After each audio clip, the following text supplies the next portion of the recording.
Hello, good morning. Welcome to the Stokastic.com NFL Sim Strategy right here on the Stokastic.com YouTube channel. Dave Loughran with me. Greg Ehrenberg, as always. Man, not much of this left. Not many left.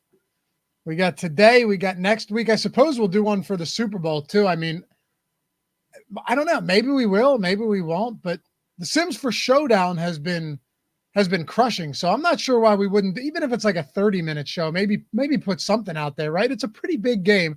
They're going to have a millie for it, is for sure. Yeah, I was talking with Jacob about that before. He's asking me, what are we doing for the Super Bowl? And I said, I haven't thought that far ahead for the next few weeks, but yeah, we'll do a sim show for the Super Bowl. And what's really useful about the Sims, particularly for Showdown, because you don't have to worry about dupes on the main slates for the most part. You know, it's like 12, 13 game slates. But it's really, really convenient to have a way where lineups are sorted while also incorporating how often they're going to be duped, which is also why, Lofty, I'm really excited about our new MMA Sims tool, which just came out that we have a sale going for as well. Because last week I was trying it. I'm trying to figure out how it works, and I'm trying to figure out the best ways to build my MMA lines. Very first time I used it, I won the $3 over on DraftKings. So off to a good start with the new MMA Sims tool. I'm going to be doing more content about that today. But yeah, it's more reason that we should also be doing some Super Bowl content with the Sims. Hell yeah, man. What is it, 30% off the first week, first month? What is it? Yeah, whatever you guys choose. If you want to do a week, want to do a month, you get 30% off using the promo code 297. There's a link for that below. And yeah, that's what I'm really excited about, is have a good process for a way to figure out lineups for MMA, and then also for, for NFL purposes when the Super Bowl comes around. If you guys play other showdown slates, the way that our Sims and Contest Trainer are able to incorporate dupes into the process, it really is a big value add. You a big Sean Strickland fan?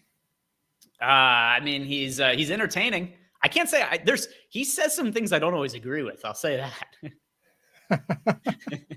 He says some things I don't agree with, and then he says some things I do agree with. Yeah, that was wild, man. He's up to tomorrow, right? Main event, Strickland, right? Yeah, Sean Strickland versus Dricus Duplessis tomorrow night. I'm going to be doing some content breaking that down, and yeah, it is a card that I'm looking forward to a pretty good amount. Sweet.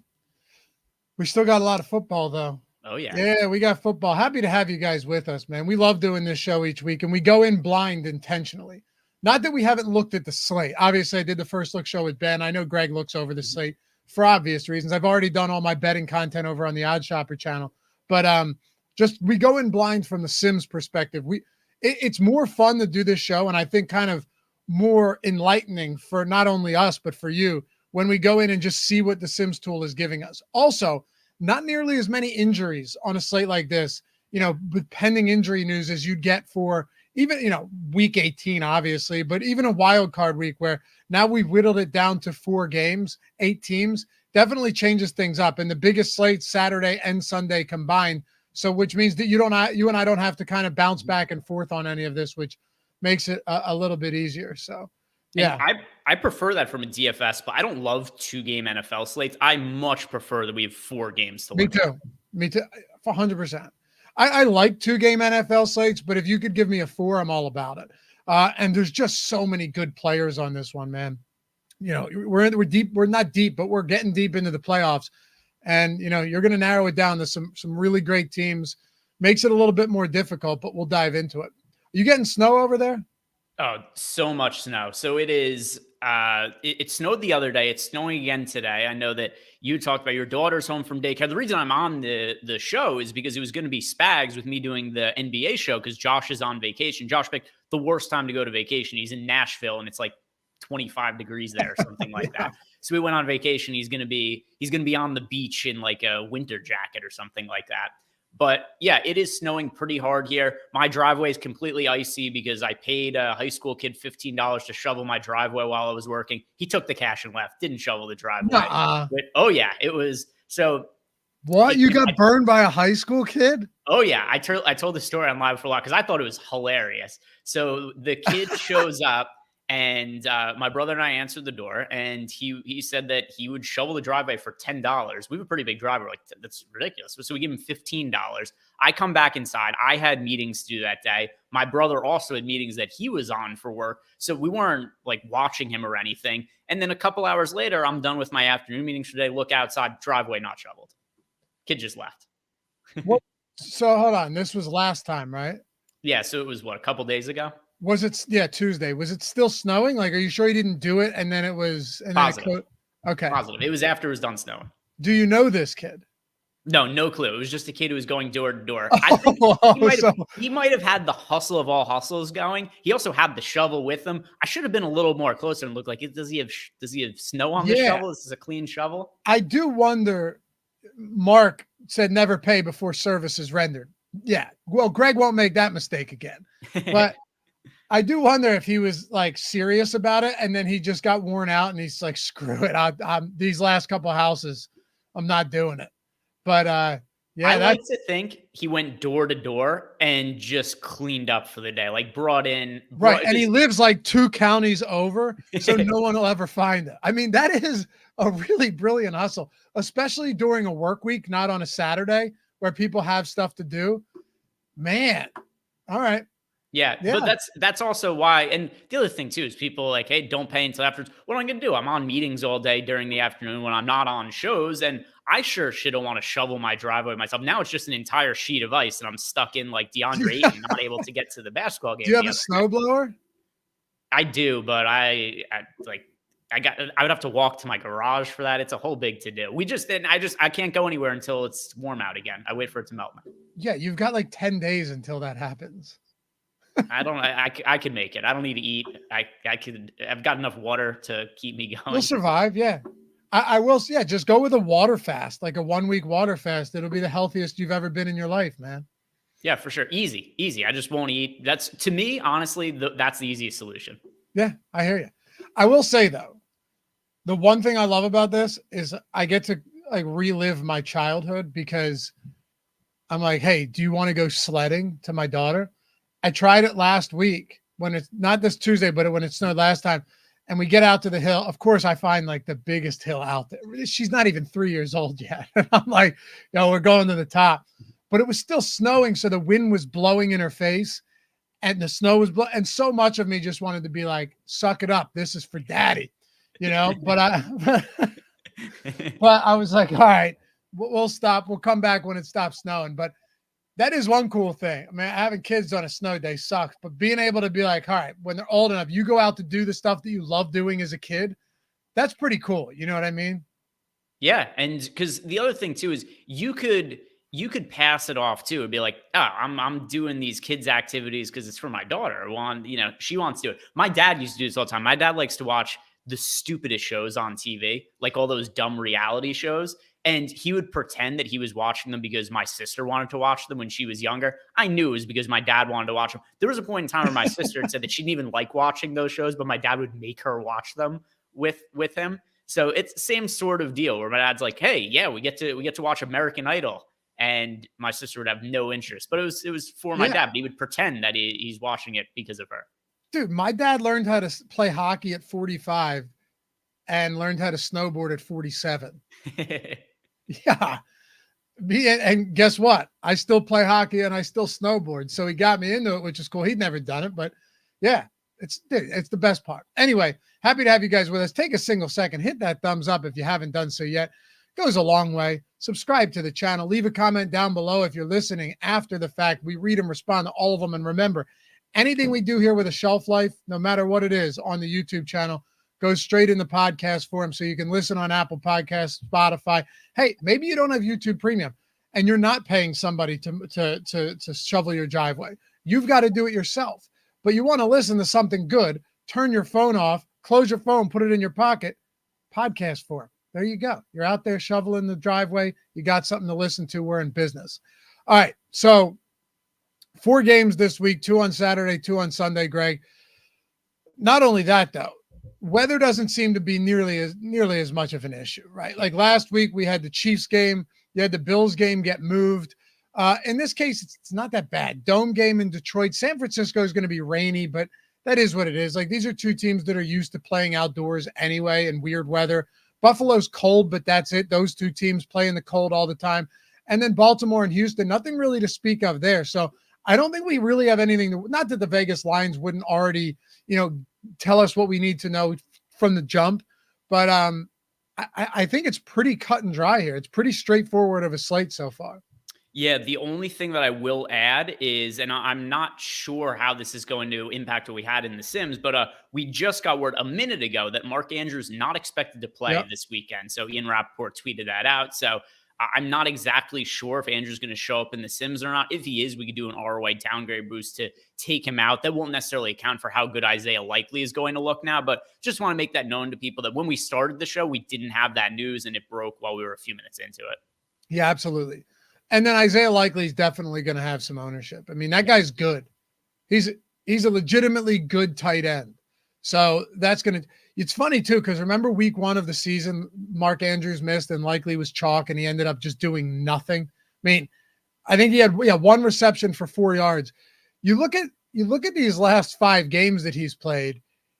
He has 5 touchdowns over his last 5 games, Greg. Like he's legit. And we knew that going into the season. He's a good backup. So $4,700 Likely, especially when you look at the tight end position and you have, I mean, Kelsey, I have no problems getting there. I really do think it's going to be the Kelsey and Rashee Rice show once again.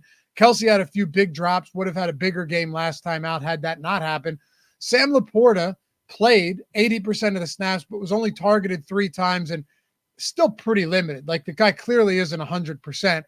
And then you've got Kittle and Kincaid, and Dalton Schultz in a real tough matchup against Baltimore. You would think that Isaiah Likely is pretty popular here. Yeah, and you just mentioned, like, this is most of the top tight ends that we have are going to be playing today. So I'm going to be curious. I have a feeling we're going to see the double tight end lineups come back. We haven't seen a lot of them as of late, but there's a lot of good tight ends to choose from. A lot, yeah. Jay Valentine, curious the impact of Dalvin Cook with Baltimore. I know they elevated him to the active roster. I just can't imagine that in their first, like the guy hasn't played at all with Baltimore. I have a very difficult time believing, Greg, that in his first game with the Baltimore Ravens in the divisional round of the playoffs, that he has any substantial workload. Who's the running back? We saw this like 5 or 6 years ago. There was a running back that got signed right at the end of the season and ended up being a monster in the playoffs and for like 1 or 2 regular season games as well. CJ Anderson. Yes, CJ Anderson. Yeah, that's what Todd Gurley. I knew that's where when the Rams lost Todd Gurley, yep. CJ Anderson came in and he was with Carolina prior to that. And they cut him. And he came in and destroyed with the Rams. I still think this is an entirely different situation though, because 1, you have a mobile quarterback. 2, you already have a guy in Gus Edwards who's a goal line back. You have Justice Hill. I think this is a lot different, whereas Todd Gurley was the clear, definitive workhorse back that was getting like 100% of carries in that Rams backfield. And also something to add just for what our projections are. We only have Dalvin Cook projected for like 3 fantasy points, so we're not expecting you to play a substantial role. Yeah, no, I certainly don't. All right, you ready to take a look? Ready to take a peek? Let's do it. Let's do it, baby. All right, so we'll run the Sims. Jacob, we did a 10,000 contest field, right? A 10,000 field in the contest generator. Yes, and really quick, I deboosted Andrews 100% because he was showing up in everything. Should I boost Likely? I would. Because he's not showing up at all. How much of a boost do you want on Likely? The only problem is I don't even know if that would work. I think we would have to adjust Likely's projection. Okay. Yeah, we would have to. So if I was just to kind of give people some insight on how I would do this, let's say that the slate was about to start and Mark Andrews was ruled out and we didn't really have like a great way to make an adjustment right away. What I would do is I would go to the projections page. I would put Mark Andrews in for 0, and then I would just write in something like 9.5 fantasy points for Isaiah Likely. I'd probably look at my old files and find what we had Isaiah Likely projected for the last few games Andrews out, and I'd take like an average of it and just put that in as the projection, and then I'd run a new sim based on that information. Like that would be the easiest way to do a quick fix. But for the purpose of this show, we don't have to do anything like that. But yeah, I think we could real quick. Let's just put in like you said, I mean, it's arbitrary. Who cares? But we're on the fly. Why don't we just zero out Mark Andrews and put in 9 or 10 for Likely? Let's do it. Yeah. So go to, probably the easiest way to do it is, put a 0 in for Mark Andrews. You could just type it. You can type 0, Jacob. Yeah. No, reset those, because the one thing that go up and reset those, Jacob, top right under the export favorites, because you just deboosted. You just go search by Andrews. Just do a player search by Andrews, and that'll be easiest way for him to show up. Yeah, just do Andrews, and because if you hit plus or minus on that when there's a lot of players, it moves him in the rankings, and then you end up hitting all of these other players and you don't even know it. Yeah, and then go to likely. You don't have to mess around with the ownership there. Go to likely and put in 10. Sure, what was Andrews at? Andrews was at, what was it? 11.75 was the number. I think I saw I think you could throw likely in for 10, honestly. Yeah, so just put him in for 10, and now run the contest simulation and see what pops up here. Yeah, that should help us a little bit. If nothing else, we won't get any Andrews. So yeah, then we'll see what the lineups look like. Yeah, the Andrews thing is big because if he was back, he's a full participant. So there's no doubt in my mind he plays next week. But I guess no real point in rushing him back. Now you're talking about a Baltimore team that has Isaiah Likely once again. But then what? Zay Flowers, Odell Beckham. There's not a whole lot there, Greg. So Likely is kind of a feature of this offense so long as Mark Andrews doesn't play. Sure. And also, just one other thing that we're not going to do for the purpose of this, but there should be a slight boost to all the other wide receivers as well on Baltimore. This is going to benefit the expected target share of players like Zay Flowers and Odell Beckham. So a little bit of projection bumps for all those guys as well. So something to keep in your mind as we're looking at what the outcome of these lineups ends up being is that there is also a trickle-down effect where not only does Likely benefit, but other guys on the Ravens as well. For sure. All right. Well, we're about to get the results here. It's time for us, before we do, to take some guesses. You two guys in chat, let's take a few guesses before we dive into this. Highest owned stack, Greg. You have Baltimore as a 9-point favorite, San Fran 9.5-point favorite, Detroit 6-point favorites, 5.5, 6. And then you've got that Buffalo Kansas City game. I'm going to go out on a limb. Okay. I think it's going to be Baker. I'm going to Detroit. I think it's going to be the Lions. All right, let's just go straight to stacks. Now I got to see. I think it might be Mahomes too. Go to the stack exposures.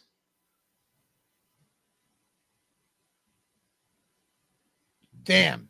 I really thought Baker was going to be getting a lot more than that, given the matchup. It's Lamar, huh? Well, so we have 28% of Goff there and 26% of Lamar.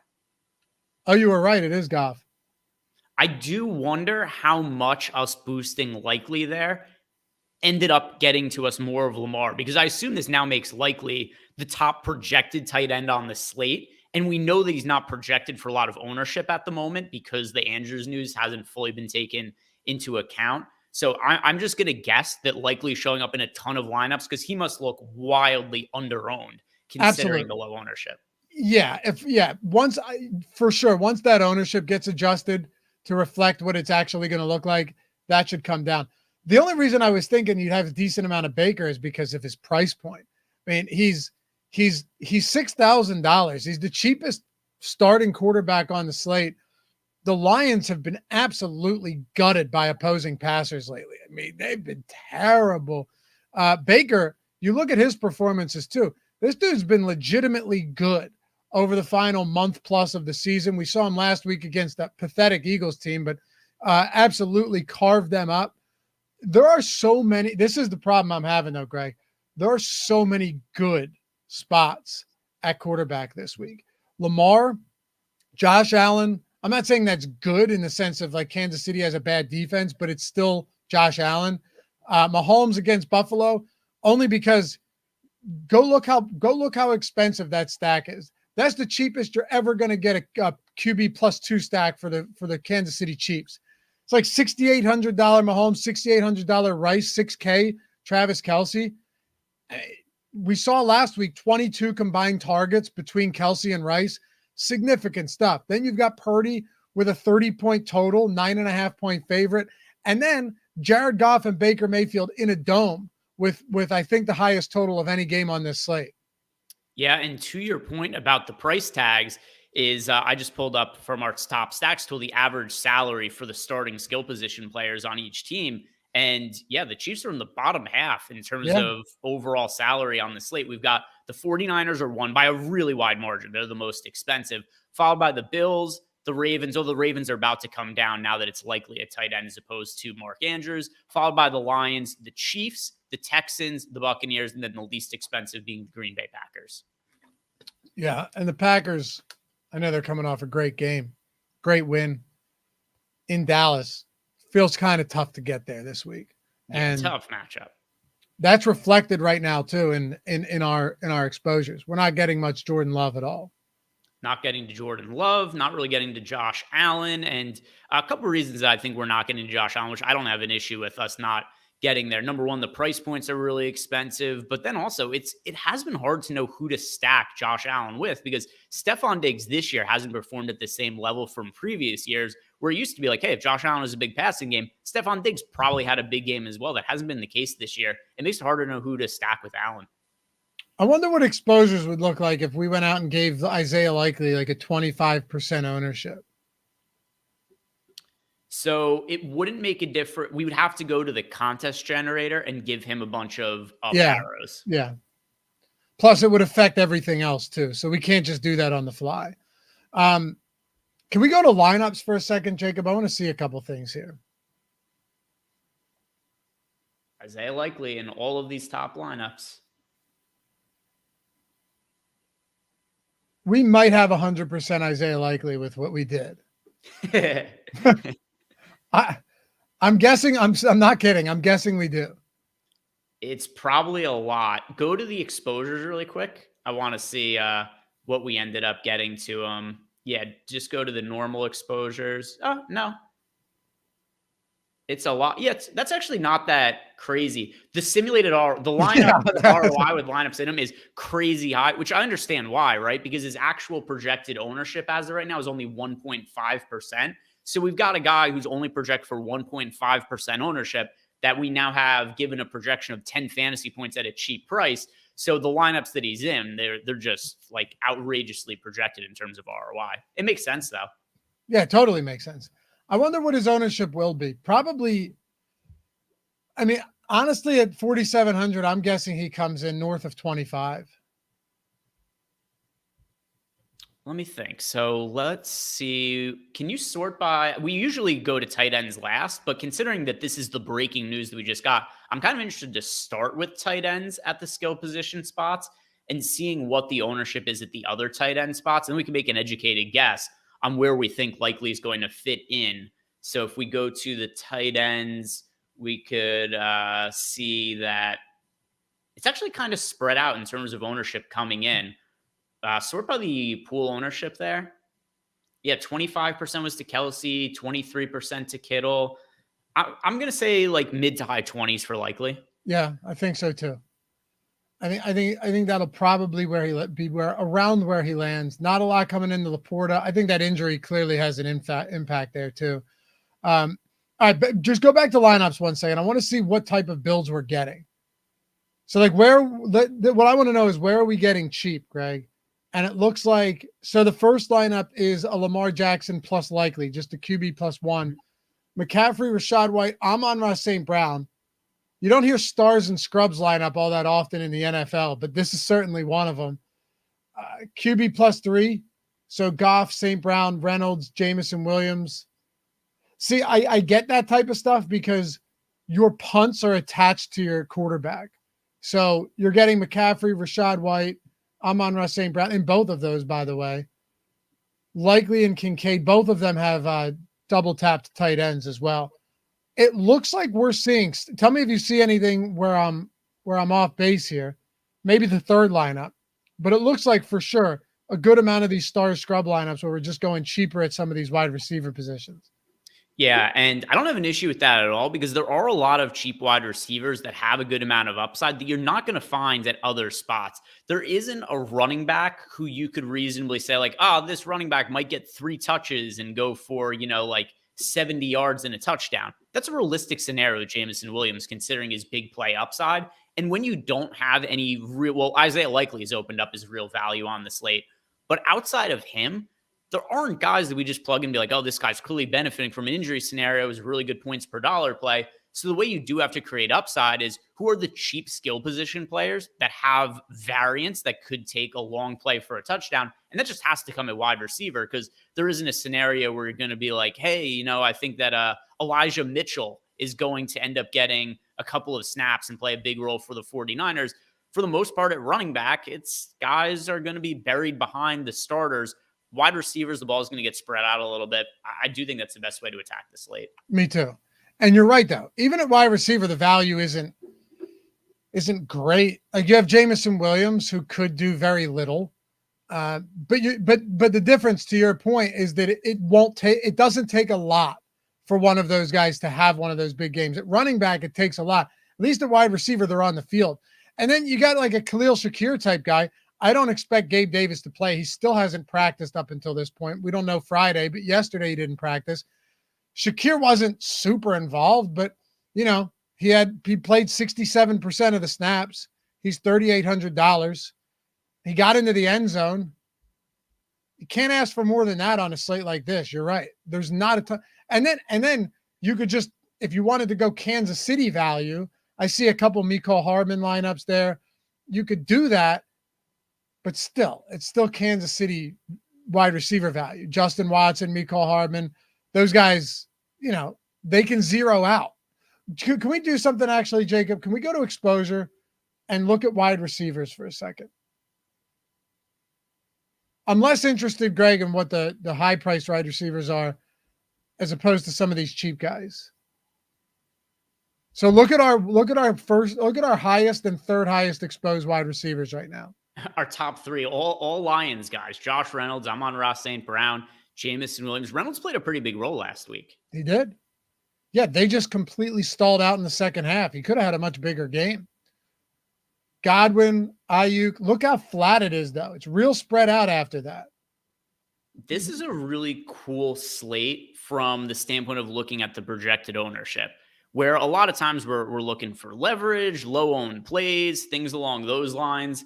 It's pretty flat this week. Everybody, like Jordan Love isn't getting ownership at quarterback because of the tough matchup against the 49ers. But we're looking at the tight end ownership before. It's really flat. The wide receiver ownership, sure, Amon-Ra St. Brown is 40% owned, 30% to Reynolds. Beyond that, though, it's really flat. This is one of these slates where you build good lineups, you play the guys you like, and you're not really worrying as much about ownership. It's more so, can you build lineups that score more fantasy points than everybody else? Exactly. And I get the whole Detroit thing. St. Brown played 93% of snaps last week. That's expected. But Reynolds was out there for 86% of snaps. Williams for 70%. Khalif Raymond, obviously keep an eye on that. Khalif Raymond was out last game, but he's still not practicing. So in the event that he ends up sitting, I know he wasn't seeing a ton of work, but, getting a third or so around the snaps, then you have to upgrade Josh Reynolds and Jamison Williams a little bit. So I get it. Can we scroll down a bit? And to add on to what you're saying, Lofty, since he hasn't practiced this week, we do currently have Khalif Raymond sitting in our projections. We have Okay. Well, and that makes more sense. I'm not saying he's a huge difference maker, but I think when you're starving for value, taking him off the field makes a difference, because they really only ran 3 receivers last game. Outside of 3 snaps for Antoine Green, and DPJ played 2 snaps. So it was really just 3 receivers in that offense. Plus, I'm not convinced that Sam Laporta's close to 100%. No, not at all. Like you said, he got 3 targets last week. One of them did end up being a touchdown. So, that is one thing that may make people think he's healthier than he was. If you just look at his fantasy point totals, then he caught a touchdown. But it was not the usual workload we see as far as targets from Laporta. And oftentimes targets can also be a result of, because if a player isn't 100%, they're not creating separation, well, then they're not going to be getting targeted. A lot of times targets have to be earned by the pass catchers by actually getting open. So I don't think Laporta is healthy either. Yeah. What do you make of some of these Green Bay pass catchers, Houston pass catchers? It's so easy to say, oh yeah, Baltimore, big favorite, San Francisco, just get exposure to them. Detroit, Tampa Bay, Kansas City, Buffalo. What about the 2 9+ point favorites dogs this week on the road? Yeah, so the 2 9-point dogs, the easiest team to write off has to be the Green Bay Packers. Least interesting team on the slate. Honestly, I think so too. And it's just a really difficult spot. You're going to have a much more difficult time running against San Francisco than you did on the Cowboys. It's just the whole spot feels pretty tough here. And yes, you've got some guys that have risen to the occasion for sure. Romeo Dobbs last week, but I'm not trying to see, I'm not sure. I'm not convinced lightning strikes twice in the same spot, Greg, where you got 6 targets, 6 receptions, 151 yards and a touchdown for Romeo Dobbs, a guy who had been, largely quiet for stretches of the season, where Jaden Reed, Dontavian Wicks, Christian Watson, Luke Musgrave, Tucker Kraft, Aaron Jones, all of those guys are there. And so now you've got Jaden Reed's coming off a 0 reception game. So even if you did think, hey, this team can compete, it's still a brutal matchup. And they have 7 different potential pass catchers. Yeah, it's a bunch of guys. Jaden Reed was chalk last week as well. I know he ruined some of my best lineups. I got a handful of messages on Twitter where people I got screwed by Jaden Reed. I saw people bring it up in our Discord channel as well. He killed a lot of good lineups, especially because Jordan Love was not crazy popular as a quarterback. He went out and had a big game, but Reed was popular as a pass catching option. So a lot of people are not going to want to go back there. And in addition to that, like you'd said, I don't know that we want to be getting there either, because it's going to be uphill sledding for the Packers to have a big game on offense. And even if they do, who do we have any confidence in is going to be the guy? Because Tucker Kraft is somebody who could get targets. Luke Musgrave could get targets. They got 2 tight ends they work in. We got Jaden Reed, Christian Watson, Romeo Dobbs. They have a lot of weapons on offense, and it could be any one of those guys in a tough matchup. It could also be none of them, which is probably the most likely scenario. Yeah, that's the problem. And look, I love Aaron Jones. Love the guy. We all do. He's good. And we know that when he's healthy, he can break slates. We saw it last week. He dropped a 35, 3 scores. Just an overall very solid game in that rout of the Dallas Cowboys. But now, are you really looking to prioritize a guy like Jones when you have, sure, McCaffrey's more expensive, but you have McCaffrey. Then you have, with a much higher total, Gibbs, Rashad White against Detroit, who's involved heavily as a pass catcher too. Pacheco, James Cook coming off another 20-plus touch game. I know he hasn't been good. I think I'd still say that Jones is my favorite Packer, just because if the game stays remotely competitive, he's going to be heavily involved. He would be my favorite, but I don't like. Can we see how much exposure we're getting to Aaron Jones? My guess is it's not that much, Greg. He's there right now. It's towards the top. He's at 15%, but that's underweight to the field. He's projected for 21% ownership. So he's showing up as our Tucker Kraft and Aaron Jones, the 2 skilled position players we're getting to from the Packers, but it's underweight to Aaron Jones still, because he's still getting ownership. Let's see this as just running backs though. Let's go by position. Christian McCaffrey, we already saw it, but you knew that Christian McCaffrey was going to be, he's $8,800. He's priced down for a 4-game slate. No surprise we're getting almost 60%. Yeah, see, look, I'm fine with that Aaron Jones exposure, Greg. If you have 150 lineups, 15% Aaron Jones, I'm okay with that. If it means I'm getting a good amount of White, Pacheco. The only one that's a little bit unnerving is Devin Singletary, but I think that's strictly a price thing there. Yeah, and also it's not crazy different from the field. He's projected for 25% ownership, a little bit overweight to him, nothing crazy. Because people are bringing it up in the chat. I will also mention we had more news that just broke. Gabe Davis is going to be ruled out. So we've gone this entire year without getting news break on the show, Robbie. And now the week that we should have the least amount of news of the entire year. 2 guys that are important get ruled out over the course of 30 minutes on the show. Gabe Davis was expected.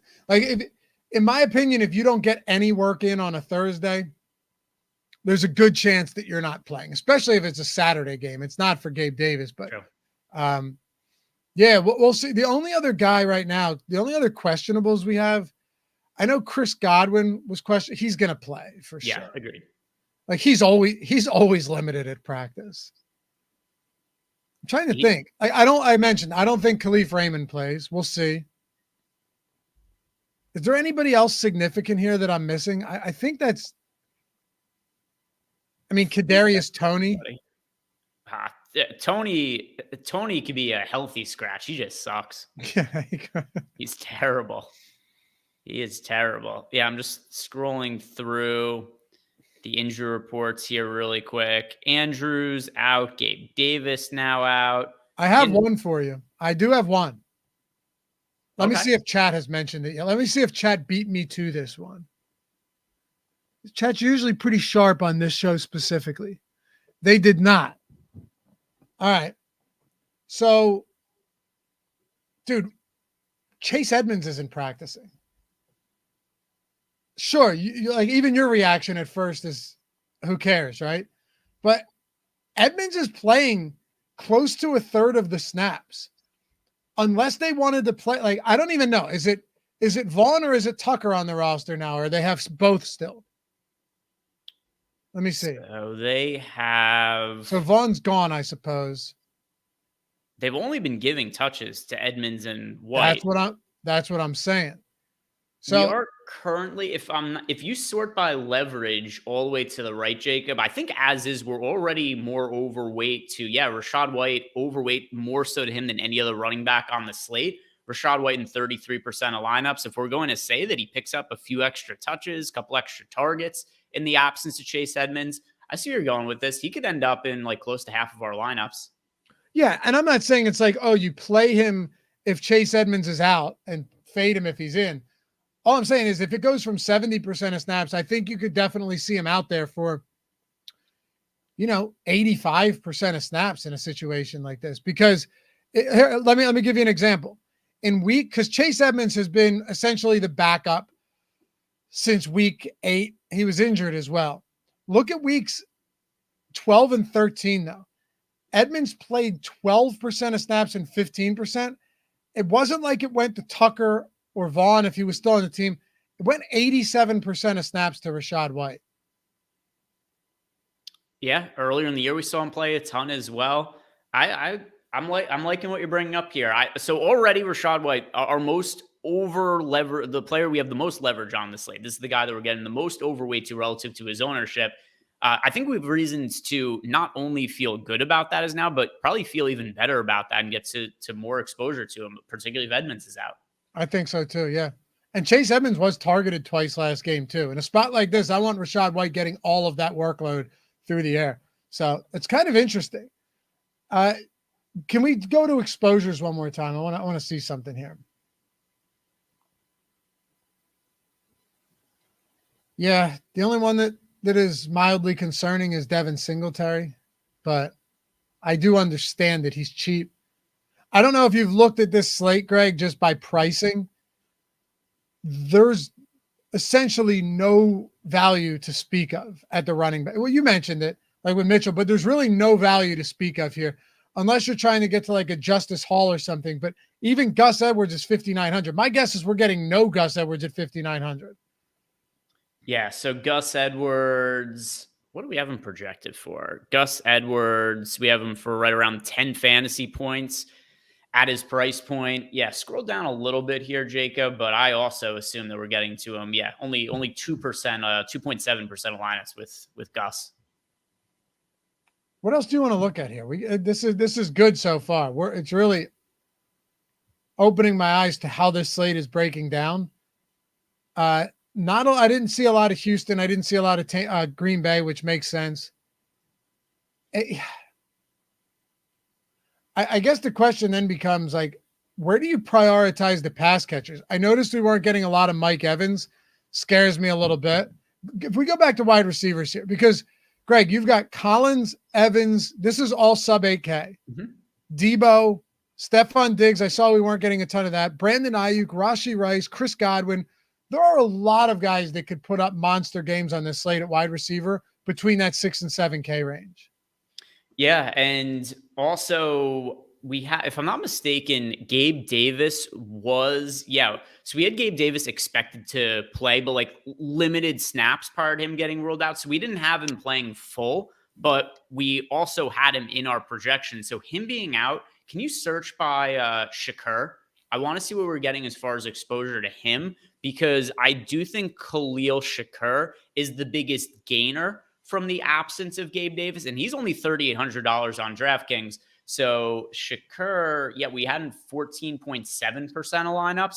I'm going to guess that if we were to rerun Sims with updated projections and data, that we would be getting to probably 25-ish% or so of Shakur, which would do a couple of things. That would raise our exposure to Josh Allen and make it easier to get to Josh Allen as well. And then we'd probably get to a little bit less of some of the Detroit Lions guys. So that's something I wanted to see there. And then also search to see if we had any lineups with Gabe Davis. I'm going to think that's a no, just because we did have him projected to be limited, but maybe he was in a lineup or two.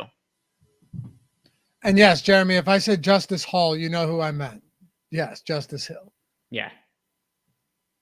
So we just had one Gabe Davis lineup at a 150. So that in itself isn't going to make that big of a difference. But Shakur's a much better looking value option now that Gabe Davis is officially out. That Gabe Davis lineup had a really high sim ROI too. Not anymore.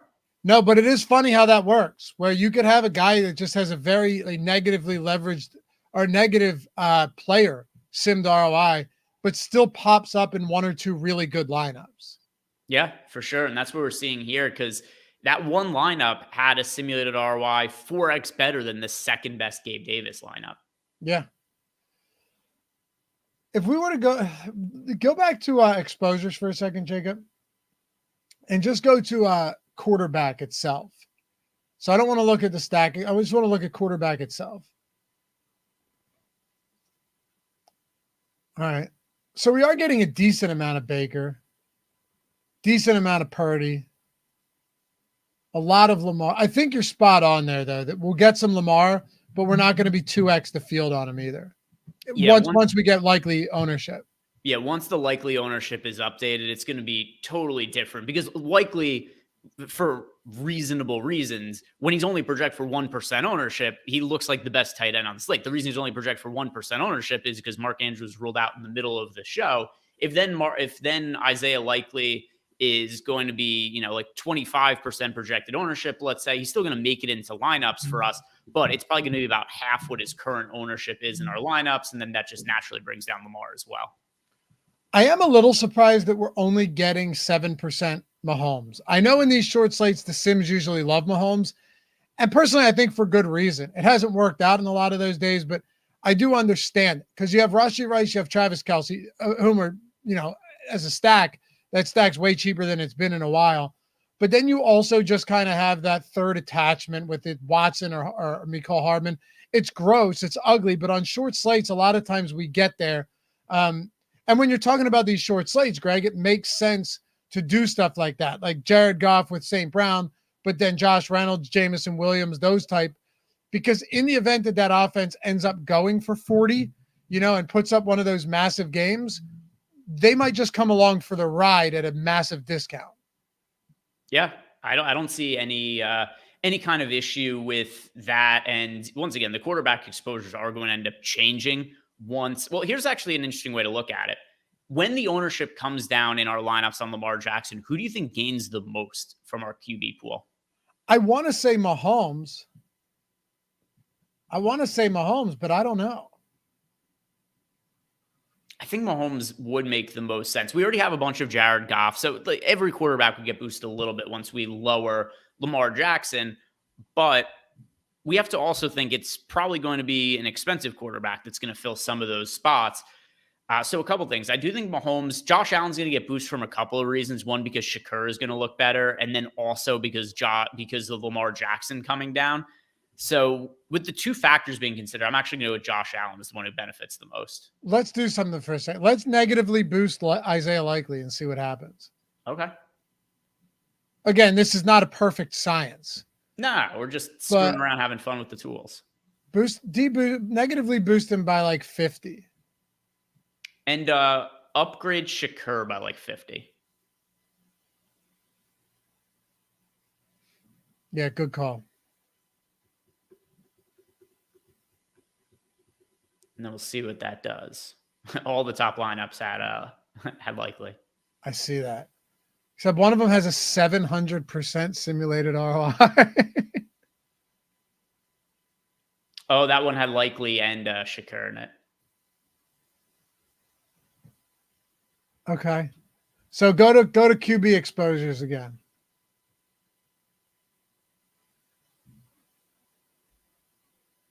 Hasn't changed. I don't know if Jacob unfavored the top 150 and favored the 150 again. I thought he did. He might have, and I might have missed it. Let's see, though. Exposures now. Yeah, I think he did. All right, so yeah, maybe we'd have to do a more dramatic. Yeah. Yeah, we'd have to do a little bit more of a dramatic change to get it to look, because the likely lineups are just projecting too well right now. Well, likely at 153% player ROI. Yeah. So even a 50% negative boost isn't going to do enough. Yeah, we'll see. I mean, look, this is just the lay of the land to see what we're getting here.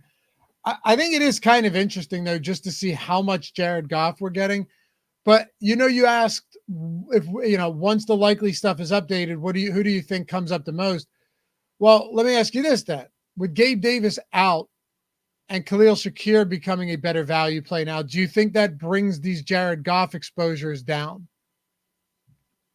A little bit, because the biggest impact of Shakir projecting better is going to be Josh Reynolds and Jamison Williams. Obviously, it doesn't change their projection, but it changes their outlook on the slate because there's another wide receiver who's become viable at the same price point. So as Shakir looks better, Williams and then Reynolds both look a little bit worse. And so that is going to bring down the exposure to Jared Goff because of that. Yeah, you're probably right. Hey, one more thing I want to look at, Jacob. Tight ends. I know we took a peek earlier, but now that we have a better idea of how this slate looks, a lot of Kittle. Likely. Okay, so it did bring Likely down from what were we, 45 to 33? Yeah, we got 25% less likely than we had before. From just he went from 44% of lineups to 33%. Also, that's a lot of 2 tight end lineups, just eyeballing that exposure right there. I mean, you're talking 100% exposure across the top 3. Which, for this slate, I have no issues with at all. Other slates so far in the playoffs, I haven't gotten to a ton of double tight end lineups, but it's because a lot of them, there was one slate, I can't remember which one it was. I want to say the last Saturday slate had good tight ends. But other than that, it's been some weak tight end slates. This is a great one. We've got almost all the best fantasy tight ends playing in one weekend. And week 18, we talked about not needing to double tap tight end because there was just too much value. I think of my top 150 lineups for week 18, I think only 1 or 2 had 2 tight ends in them, which usually it's like a chunk of my lineups. Didn't get to any of them for that slate. But now this slate where we're hurting for value, and we did benefit a little bit by getting Shakir in lineups now, but hurting for value outside of the tight end spot in general, it's going to make for a lot of good-looking double tight end lineups. It's a good spot this weekend for tight ends. Especially when none of them are egregiously overpriced either, right? I mean, you have George Kittle at 5,200, Likely's 4,700, K. Dotton's 3,500. All of those, Travis Kelce at 6K. I know he hasn't been great, but I still think that's a perfectly reasonable price point, on a guy that's going to see upwards of a 30% target share in a game like this. It makes too much sense not to want to do something like that. Even 11% Dalton Kincaid getting around the field there. What I'm seeing, though, is, as you mentioned earlier, yeah, obviously Likely's the most leveraged because we don't have the correct ownership in, but a lot of exposure to going to Kittle, positively leveraged. I like that quite a bit. 5,200. Kittle's the type of guy, this. Kittle is the type of guy that can absolutely break a slate, and he can do it on 5 receptions. Yeah, and we've seen that on a couple of Monday slates this year. I remember there was one game where he had his first 3 catches of the game were all touchdowns. And I think that was this year we saw from George Kittle. I think it was against Dallas. Yes, you are correct. It was the game against Dallas, because I remember I did not have very much of him in showdown. I was drawing dead so early that slate because he caught touchdown passes so early in that game. And that accounted for, here it is. He finished that game. He had 3 catches for 67 yards and 3 touchdowns. Yeah, that's what I'm saying. He's the type of guy that can do. He had another one. I forget what it was, but it was just a huge game on pretty limited work. He's very capable of doing that. Yeah, especially if he's going to catch a lot of those touchdowns, which we've seen. This year he only scored 6 touchdowns. Half of them came in the one game for George Kittle. We've seen him with other blow up spots like that as well. A lot of tight ends and a lot of ones with actual upside. George Kittle, Isaiah Likely, Travis Kelce. Not that these other tight ends like Cade Otton and Tucker Kraft are in that same category, but we've got these guys in Kittle, Likely, and Kelce. They have just as much upside as far as their ceiling goes as any of the wide receivers on the slate. Man, I'm looking at Prize Picks because I was telling Ben on Wednesday I ran a same game parlay on Caesars. Got pretty delightful odds on it. It was plus 580 on Caesars, plus 369 on FanDuel. Plugged it in today. It's plus 420 on Caesars. So we're going to get closing line value. Obviously, correlations factored in, right, to these same game parlays, but it was Baker Mayfield, 275 plus passing yards, 1.5 plus touchdowns, so 2 plus touchdowns, and Mike Evans anytime touchdown. Baker Mayfield, the standard yardage prop was at 242.5 at the time. That is bounced, man. Prize Picks has it at 256.5 right now. You know how they have the demons and goblins over there?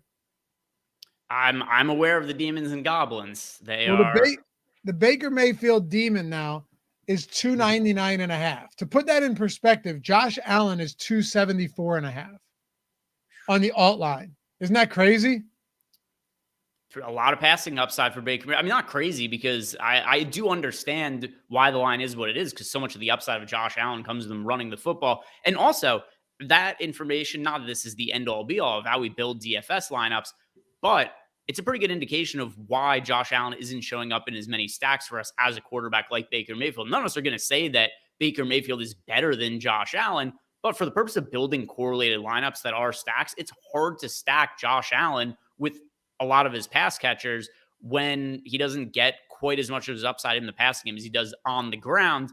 And then it's kind of hard to build lineups that are as correlated as the Bills offense as with the Buccaneers offense. If Baker has a big game, it's going to be throwing the football. If Josh Allen has a big game, it could be throwing the football, but it's probably more likely to be running the football. Yeah, for sure. He has the third highest passing yard prop on the week. Do you know who's ahead of him? Goff. Yep. Mahomes. Purdy. Okay. Yeah. Makes sense.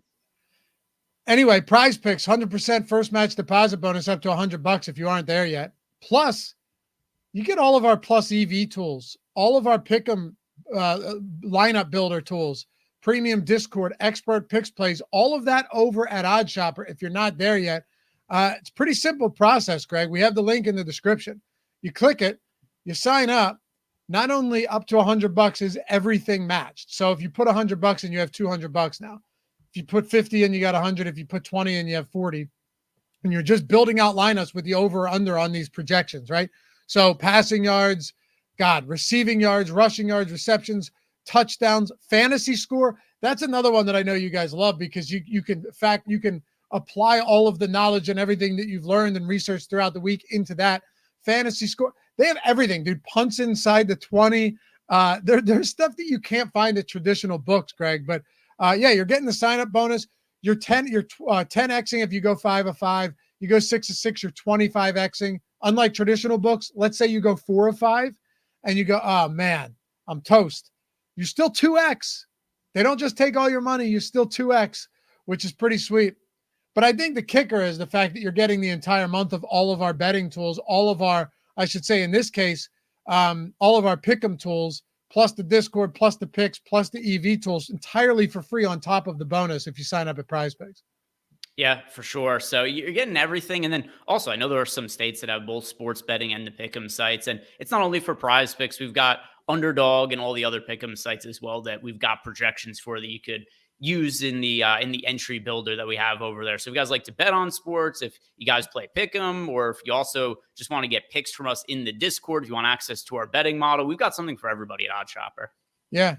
And also they release free squares all the time. So make sure you're on as many of these as possible. Get the free squares, get the bonuses, link in the description and in the chat, and come say what's up. If you do this, make sure that you take advantage of the free month. Jump in the Discord, check out the tools. I think you'll really love them.